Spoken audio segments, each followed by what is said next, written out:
Hello students, welcome to our YouTube channel LK chemistry. Students, आज की video lecture में हम बात करेंगे न्यूक्लियर केमिस्ट्री और न्यूक्लियर केमिस्ट्री का बेसिक पोर्शन, फंडामेंटल पोर्शन हम अपने पार्ट 1 में कवर कर चुके हैं। हमारा पार्ट 2 है। यदि आपने पार्ट 1 हमारा नहीं देखा तो इस वीडियो के डिस्क्रिप्शन में आपको पार्ट 1 का डिस्क्रिप्शन में लिंक मिलेगा ताकि आप पार्ट 1 को ध्यान से देख सके। पार्ट 1 में हम डिटेल में हम काफ़ी पोर्शन इस यूनिट का कवर कर चुके हैं, जिसमें डिसइंटीग्रेशन सीरीज के बारे में बात कर चुके और N/P रेशो के बारे में बात कर चुके, रिलेशंस के बारे में बात कर चुके, साथ ही हम उसमें बात कर चुके आपके स्टेबिलिटी थ्योरी के बारे में बात कर चुके। अब हम दूसरी थ्योरी हम बात करें इस वीडियो में, मेसोन थ्योरी के बारे में बात करेंगे। ओके, चलिए स्टार्ट करते हैं मेसोन थ्योरी। अच्छा, हम जानते हैं ये हमारा एटम होता है, ये इसका न्यूक्लियस होता है और एटम के अंदर, न्यूक्लियस के अंदर क्या होता है, प्रोटॉन और न्यूट्रॉन होते हैं। तो प्रोटॉन न्यूट्रॉन में कन्वर्ट होता है रहता है और न्यूट्रॉन प्रोटॉन में इंटर कन्वर्टेबल होता है। अच्छा, तो इनका इंटर कन्वर्टेबल होने के लिए किस चीज़ की ज़रूरत होती है? बहुत सारे अन्य पार्टिकल भी होते हैं जिसमें एक पार्टिकल पार्टिसिपेट करता है, जिसको बोलते हैं पाई मेसोन। और पाई मेसोन भी दो टाइप के होते हैं, एक तो पाई प्लस होता है, एक पाई माइनस होता है। पाई प्लस होता है और पाई माइनस होता है। जब हमारा जो न्यूट्रॉन होता है 0n1, ये जो न्यूट्रॉन होता है पाई प्लस के साथ पार्टिसिपेट करता है तो हमारा प्रोटॉन जनरेट करता है, और जब प्रोटॉन हमारा पाई नेगेटिव के साथ जनरेट करता है तो हमारा न्यूट्रॉन जनरेट होता है। इस प्रकार से ये रिएक्शन चलती रहती है, प्रोटॉन और न्यूट्रॉन का जनरेशन होता रहता है। इसमें ये हमारे पाई मेसोन यानी पाई प्लस और पाई माइनस ये पार्टिसिपेट करते रहते हैं और ये रिएक्शन इंटर कन्वर्टेबल होती रहती है। अच्छा, एक बात और कमेंट सेक्शन में बताना, कल की वीडियो, लास्ट वीडियो लेक्चर में हमने बात की प्रोटॉन और न्यूट्रॉन के बीच कितना सेपरेशन गैप रहता है, कमेंट सेक्शन में बताना। लास्ट वीडियो में हमने बताया था आपको। ओके, तो ये हमारे पाई मेसोन थ्योरी है। इसमें केवल बस इतना ही है कि हमारे जो प्रोटॉन न्यूट्रॉन में इंटर कन्वर्टेबल होता है उसमें पाई मेसोन पार्टिसिपेट करते हैं। पाई मेसोन 2 टाइप के होते हैं, पॉजिटिव नेगेटिव, और पॉजिटिव न्यूट्रॉन के साथ प्रोटॉन जनरेट करता है, प्रोटॉन नेगेटिव के साथ जनरेट करके न्यूट्रॉन जनरेट करता है। क्लियर है? नेक्स्ट थ्योरी हमारी इवन और थ्योरी। इवन और थ्योरी ये दूसरे नंबर की थ्योरी। पहली स्टेबिलिटी बेल्ट थ्योरी थी, स्टेबिलिटी बेल्ट थ्योरी ये पहले नंबर की थी और ये तीसरे नंबर की। अच्छा, इसमें एक बात ध्यान है, इवन और थ्योरी में हम क्या समझते हैं, प्रोटॉन न्यूट्रॉन और स्टेबल न्यूक्लाई।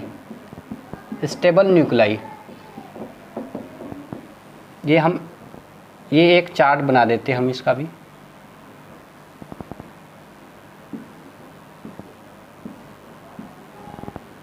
पहले में अगर प्रोटॉन की नंबर कैसे हो, इवन हो, और न्यूट्रॉन के भी क्या हो, इवन हो। यदि दोनों इवन हो, प्रोटॉन भी और न्यूट्रॉन भी इवन हो, तो ऐसे कितने न्यूक्लाई है जो स्टेबल होंगे? केवल 165 ही न्यूक्लाई है जो स्टेबल होंगे, जिनमें प्रोटॉन भी इवन हो और न्यूट्रॉन भी इवन हो। अर्थ पर केवल 165 ही न्यूक्लाई इस कैटेगरी में, जिसके प्रोटॉन न्यूट्रॉन दोनों इवन हो, तो 165 क्या है, वो स्टेबल है। और यदि हमारा प्रोटॉन तो इवन हो लेकिन न्यूट्रॉन क्या हो, ओड हो, तो ऐसे केवल 55 ही न्यूक्लाई है जो स्टेबल। हमारे कितने? केवल 55 न्यूक्लाई है जो स्टेबल है, जिसमें प्रोटॉन तो इवन है लेकिन न्यूट्रॉन क्या है, ओड। अच्छा, एक नेक्स्ट, यदि हमारा प्रोटॉन ओड हो और न्यूट्रॉन क्या हो, इवन हो, प्रोटॉन ओड और न्यूट्रॉन क्या हो, इवन हो, तो ऐसे केवल 50 ही न्यूक्लाई है जो स्टेबल। कितने? केवल 50 न्यूक्लाई है जो स्टेबल। और एक कंडीशन है, यदि दोनों ही ओड हो तो ऐसे केवल 5 न्यूक्लाई है जो स्टेबल है। केवल 5 न्यूक्लाई ऐसे है जो स्टेबल है हमारे। तो ये है हमारी ओड इलेक्ट्रॉन थ्योरी। आप इसको प्रॉपर्ली नोट्स बनाते चलेंगे तो एक एक बात आपको क्लियर होती चले जाएंगी। अगर यदि कोई बात कहीं पर आपको ना समझ में आए तो आप कमेंट कर सकते हैं। ओके, अच्छा, अब एक बहुत इंपॉर्टेंट चीज़ है मैजिक नंबर। कभी कभी डायरेक्ट पूछ ली जाते हैं कि मैजिक नंबर कौन से नंबर है। कुछ सेट दे देंगे, 4 सेट, उनमें छांटना होगा कौन मैजिक नंबर है, कौन से मैजिक नंबर नहीं है। ध्यान रखना, 2, 8, 20, 28, 50, 82, 165, इन नंबर को बोलते हैं मैजिक नंबर। 2, 8, 20, 28, 50, 82, 160, 126, ये नंबर क्या है? मैजिक नंबर है। और ये क्या रिप्रेजेंट करते हैं? It represents close cell of number. Close cell, it represent close cell, close cell of nucleus, nuclear. Clear बात? अच्छा, जिनकी मैजिक नंबर 28, 20, 28, 50, 82, 126 होगी वो स्टेबल न्यूक्लाई होते हैं। एक ध्यान रखना, न्यूट्रॉन और प्रोटॉन या दोनों के बराबर हो, न्यूट्रॉन की संख्या, न्यूट्रॉन उनके या प्रोटॉन इन संख्याओं के बराबर हो, या तो उनके न्यूट्रॉन या प्रोटॉन इन दोनों के बराबर हो तो न्यूक्लाई स्टेबल होंगे, अपने पड़ोसी से स्टेबल होंगे। वो क्या हो गए? अपने पड़ोसी से स्टेबल होंगे। क्लियर बात? अच्छा, इसको आप नोट कर लेना, मैजिक नंबर बहुत सेलेक्टेड है। अब हम बात करते हैं बहुत ही इंपॉर्टेंट टॉपिक, बाइंडिंग एनर्जी की बात करते हैं। हम किसकी बात करते हैं? Binding energy.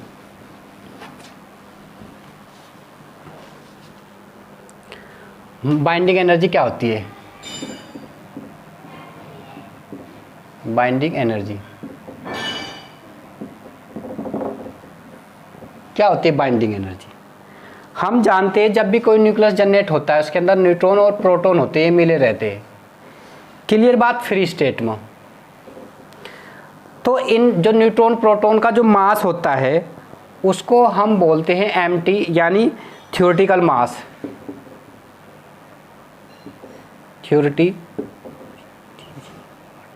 थ्योरेटिकल मास।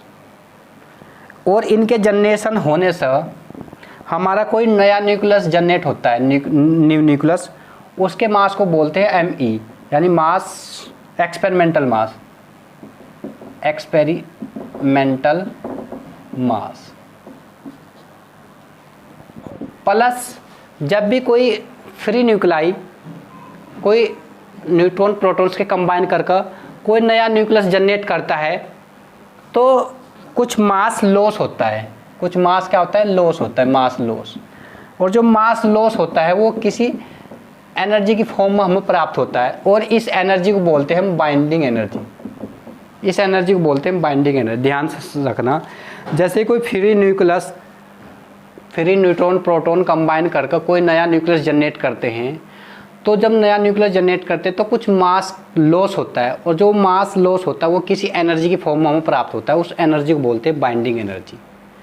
बाइंडिंग एनर्जी क्या होगी? जब न्यूक्लियस को बाइंड करने के लिए नया न्यूक्लियस जनरेट होता है, जो मास लॉस होता है उस लॉस को हम बोलते हैं बाइंडिंग एनर्जी। और इसको हम इस इक्वेशन के आधार पर समझ सकते हैं, ई इक्वल टू क्या होता है? mc²। ये आइंस्टीन थ्योरी होती है।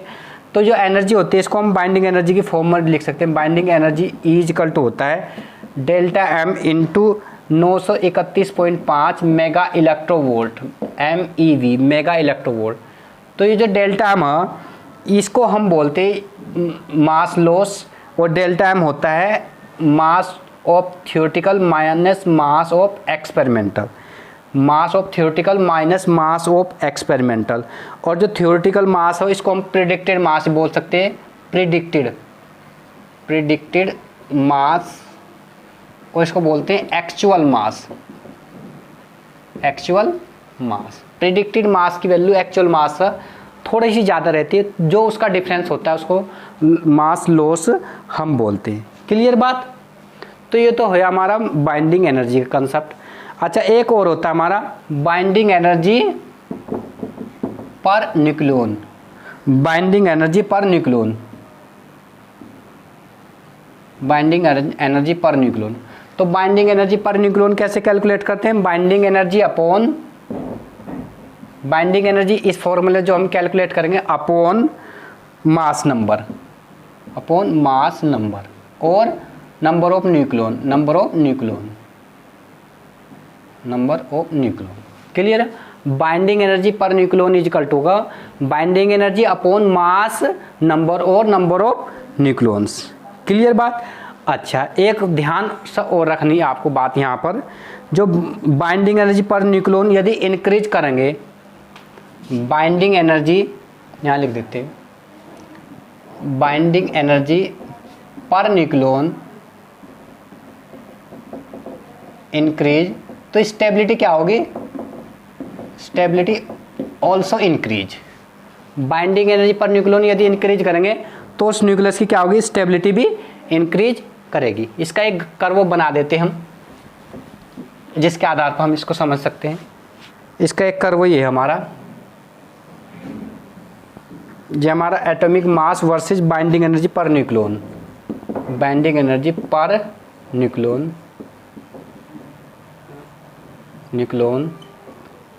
तो इसके केस में क्या होगा, ये कर्व ऐसे स्मूथली बढ़ेगा, लेकिन एक ऐसा पॉइंट आएगा जहां पर ये स्टेट हो जाएगा। इस पॉइंट को हम बोलते हैं most stable, most stable, most stable होगा यहाँ पर। और जो मोस्ट स्टेबल स्टेज आती है, ये आती है हमारी 56, और 56 हमारा होता है आयरन का, आयरन का 56 एटॉमिक मास होता है। इसलिए कहा गया कि जो हमारा 56 आयरन जो होता है हमारा, ये थियोरेटिकली, ये एक्सपेरिमेंटली, थर्मोडायनेमिकली मोस्ट स्टेबल है। ये थर्मोडायनेमिकली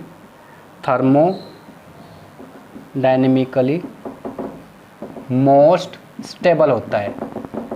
आयरन हमारी पूरी केमिस्ट्री में थर्मोडायनेमिकली मोस्ट स्टेबल, इसलिए अर्थ पर इसकी अकरेंस भी क्या होती है, मैक्सिमम होती है आयरन की। क्लियर, कंपटीशन में क्वेश्चन बन सकता है कि थर्मोडायनेमिकली मोस्ट स्टेबल न्यूक्लाई कौन सा होता है, हमारा आयरन होता है।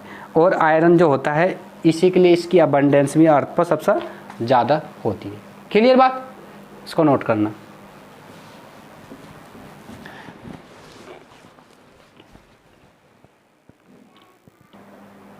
अब हम बात करते हैं फर्स्ट ऑर्डर एनालिसिस।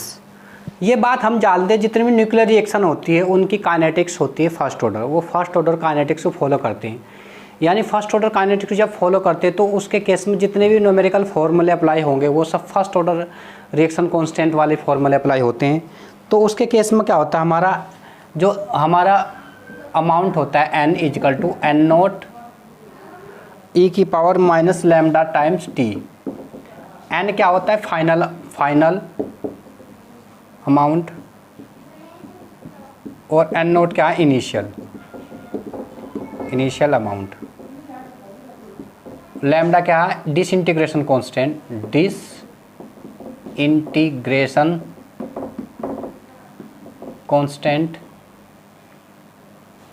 कांस्टेंट, और ये t क्या है, time.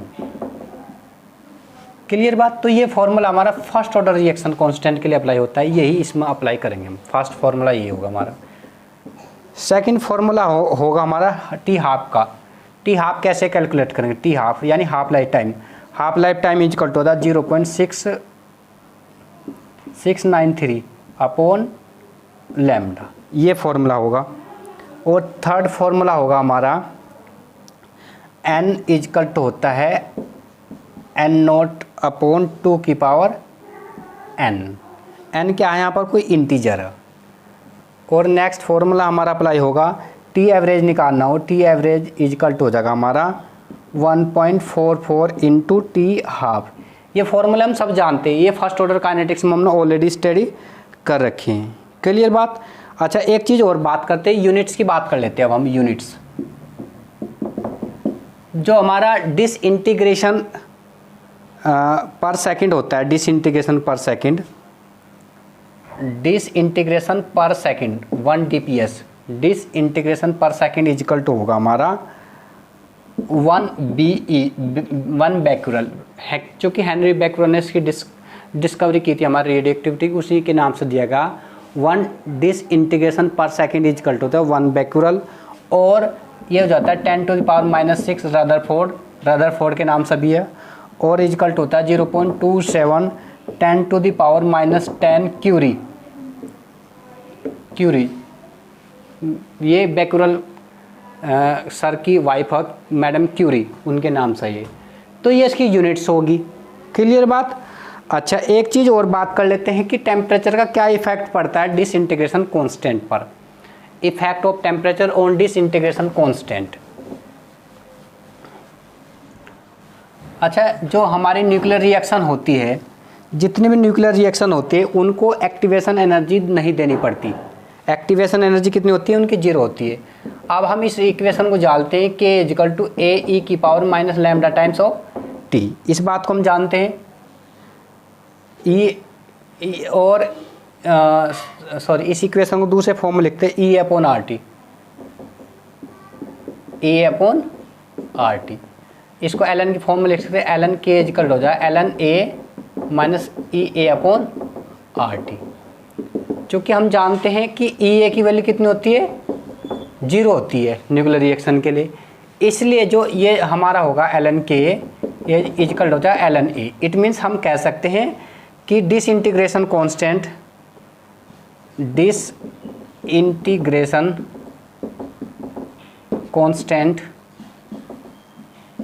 Is independent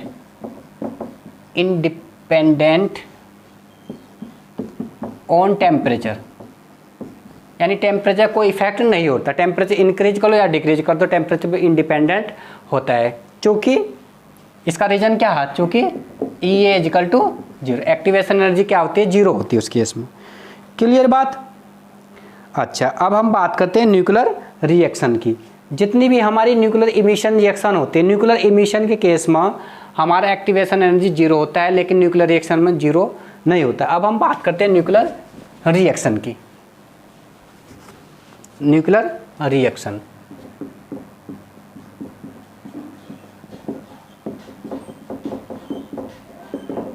nuclear reaction. अब न्यूक्लियर रिएक्शन में हमने कोई रिएक्शन लिख, जैसे T plus P equal to Y plus E. आप ध्यान रखना T क्या है, यहाँ पर कोई टारगेट मोलिक्यूल है। क्या है, टारगेट मोलिक्यूल, टारगेट मोलिक्यूल। और ये क्या हमारा P प्रोजेक्टाइल, प्रोजेक्टाइल, प्रोजेक्टाइल जो प्रोजेक्ट होता है। Y क्या है, न्यू न्यूक्लाई। और E क्या है, इजेक्टाइल, इजेक्टाइल जो इजेक्ट हुआ। क्लियर बात। अच्छा, इस न्यूक्लियर रिएक्शन का एक सिंबल हो, रिप्रेजेंटेशन का मेथड है। उस रिप्रेजेंटेशन को कैसे बोलते हैं, रिप्रेजेंटेशन, और उसको एक साइंटिस्ट के नाम से भी जानते हैं। उस साइंटिस्ट को बोलते हैं बेथेस नोटेशन। वो नोटेशंस क्या है, इसी पर्टिकुलर रिएक्शन का अगर हम बात करेंगे तो T हमारा टारगेट मोलिक्यूल होगा और P हमारा प्रोजेक्टाइल होगा, और जो इजेक्टाइल हमारा यहाँ आ जाएगा, इजेक्टाइल E, और जो हमारा नई न्यूक्लाई होता है उसको बाहर लिखते हैं हम इस प्रकार से। इसके लिए अगर हम कोई स्टैंडर्ड रिएक्शन लिख देते हैं, suppose N7N14 plus 2He4 helium nucleus equal to 8 oxygen 17 plus 1H1, ये रिएक्शन बन गई। इसमें ये न्यूक्लिया, ये हमारा टारगेट मोलिक्यूल हो, इस पर प्रोजेक्टाइल किया जा रहा है हीलियम न्यूक्लियस को, और ये हमारा नया न्यूक्लियस जनरेट हो रहा है, ये इजेक्टाइल, ये इजेक्ट हो रहा है। तो यहाँ पर हम लिखेंगे 7N14 ये टारगेट मोलिक्यूल, और हमारा अल्फा पार्टिकल इस पर ऐड कर रहा है, और जनरेट क्या हो रहा है हमारा प्रोटॉन, और न्यू न्यूक्लियाई हमारा क्या हो रहा है 8 ऑक्सीजन 17। इस तरह से हम इसका सिंबल्स करते हैं। ये इसका नोटेशन का मेथड है। जो हमारा इजेक्टाइल होता है वो बाहर लिखा जाता है, और जो टारगेट मॉलिक्यूल हो वो भी बाहर लिखे जाते हैं। ध्यान रखना, जो हमारा नया न्यूक्लियाई होता है और जो टारगेट न्यूक्लियाई होता है, इनको ध्यान रखना। New nuclei, target nuclei brackets के बाहर रहते हैं, और बाकी जो प्रोजेक्टाइल और इजेक्टाइल होता है वो अंदर लिखे जाते हैं। ध्यान रखना, प्रोजेक्टाइल और इजेक्टाइल ब्रैकेट के अंदर लिखा जाता है। इस बात को आप क्लियर तरीके से समझ लेना। क्लियर बात। अच्छा, और एक बात और ध्यान रखना, जो न्यूक्लियर रिएक्शन होते हैं उसके लिए एक्टिवेशन एनर्जी हमको देनी पड़ती है, यानी ई ए की वैल्यू 0 के बराबर नहीं होती है। क्लियर बात। अच्छा, इसको आप नोट करना। एक बात और, अब जैसे ये कोई ए है, ये टारगेट मोलिक्यूल है, ये प्रोजेक्टाइल है, ये हमारा इजेक्टाइल है, और ये हमारा कोई नया न्यूक्लियस बी जनरेट होता है।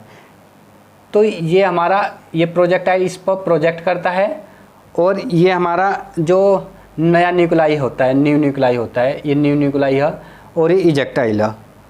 तो इसमें क्या होता है, ये A plus A equal to B plus B, इस तरह से ये इसकी रिएक्शन होती है। यानी नोटेशन से हम रिएक्शन को लिख सकते हैं क्लियर है। ये हमारा हैवी एटम होता है, ये प्रोजेक्टाइल होता है हमारा, ये लाइट पार्टिकल होता है और ये हमारा कंपोजिट न्यूक्लाई होता है। अब इसकी हम यहाँ से क्यू वैल्यू भी निकाल सकते हैं। क्यू वैल्यू कैसे निकालते हैं? Energy of B, energy of B this one plus energy of इस this one minus energy of A plus energy of A this one. इस टाइप से भी हम एक फॉर्मूला का डेरिवेशन कर सकते हैं। क्लियर बात। अभी जो क्यू वैल्यू इसको थोड़ा सा डिटेल में बात करते हैं। क्यू वैल्यू बेसिकली होता है क्या? ये हेडिंग है क्यू वैल्यू। अब क्यू वैल्यू क्या है? It express in term of incoming और outgoing kinetic energy. It is incoming और outgoing kinetic energy, kinetic energy. क्यों क्या है? एक एनर्जी है जो इनकमिंग होगी और आउटगोइंग होगी, इसको ये एनर्जी होती है। और ये जो क्यू वैल्यू होती है हमारी, जो क्यू वैल्यू होती है, ये क्यू वैल्यू होती है, ये एनर्जी रिलीज होती है, एनर्जी रिलीज और एब्जॉर्ब्ड दोनों हो सकते हैं। एनर्जी रिलीज और absorb during nuclear reaction. Clear बात। अच्छा, इस बात को हम किसी रिएक्शन के बिहार पर समझ सकते हैं। कोई एक एग्जाम्पल ले लेते हैं जिसके आधार पर हम की वैल्यू को आसानी से समझ सकते हैं। जैसे हम कोई रिएक्शन ले लेते हैं, हमारी ये 7N14 plus 2He4 is equal to generate हो रहा है 8 ऑक्सीजन 17 प्लस 1H1। अब ये जो मास होगा ये हमारा होगा मास ऑफ रिएक्टेंट, ये हमारा इधर मास होगा मास ऑफ प्रोडक्ट। क्लियर बात। एक कंडीशन ध्यान रखना, यदि mass of reactant greater than हो mass of product, mass of reactant greater than mass of product हो, देन ये अधिक होगा इससे, देन मास डिक्रीज, मास क्या होगा? डिक्रीज। सो मास यदि डिक्रीज होगा सो एनर्जी रिलीज एनर्जी क्या होगी? रिलीज होगी। और हम थर्मोडायनेमिक्स में जानते हैं जहाँ पर एनर्जी रिलीज होती है उसको बोलते हैं हम एक्जोथर्मिक। और न्यूक्लियर केमिस्ट्री में उसको एक्जोथर्मिक की जगह दूसरा टर्म क्या हो? एक्जोरिक। क्या बोलते हैं? एक्जोरिक।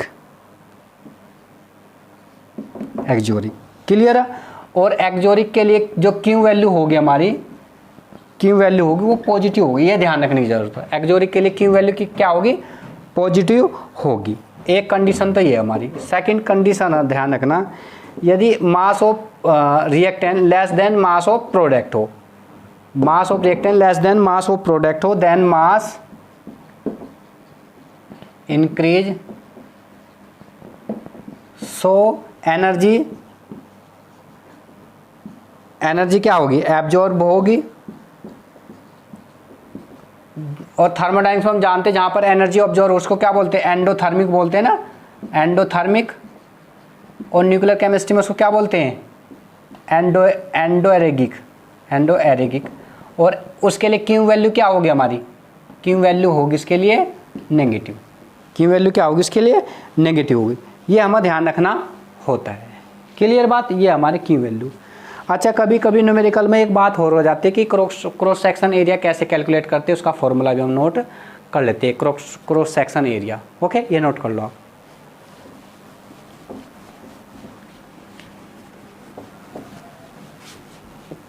क्रॉस सेक्शन एरिया,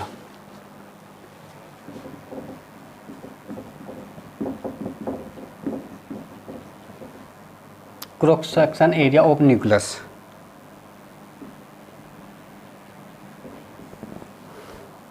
हम जानते हैं न्यूक्लियस होता है, ये न्यूट्रॉन होता है, ये प्रोटॉन होता है।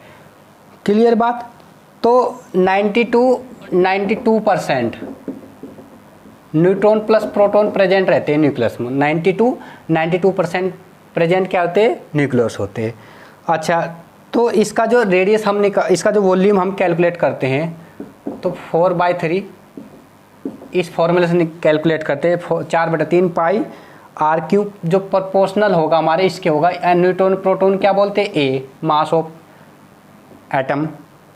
यहाँ से आर की वैल्यू कैलकुलेट कर सकते हैं हम, तो आर क्यू इजकल्ट होगा 3a/4 पाई, 3a/4 पाई, या इस यहाँ से लिख सकते हैं R proportional R naught A की पावर 1/3।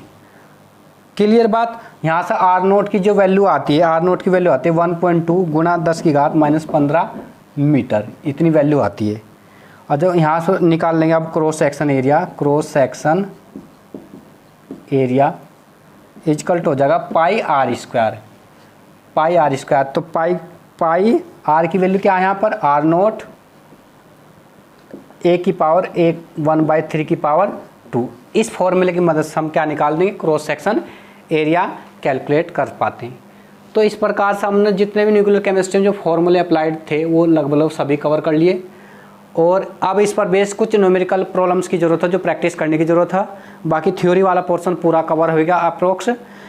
और यदि कोई बात आपको ऐसी लगे जो समझ में ना आई तो आप प्लीज़ कमेंट करना, और यदि वीडियो आपको अच्छी लगी तो प्लीज़ वीडियो को लाइक शेयर करना, और हाँ हमारे चैनल को सब्सक्राइब करना। सब्सक्राइब करने के लिए फ़ोन को आप सीधे में पकड़ेंगे तो लाल रंग का एक बटन होगा, उसको प्रेस करेंगे और ऑल नोटिफिकेशन को एक्टिवेट करना, ताकि हमारे जो भी हम वीडियो बनाए उस सब का नोटिफिकेशन आपके पास पहुंच सके। ओके, चलिए, थैंक यू।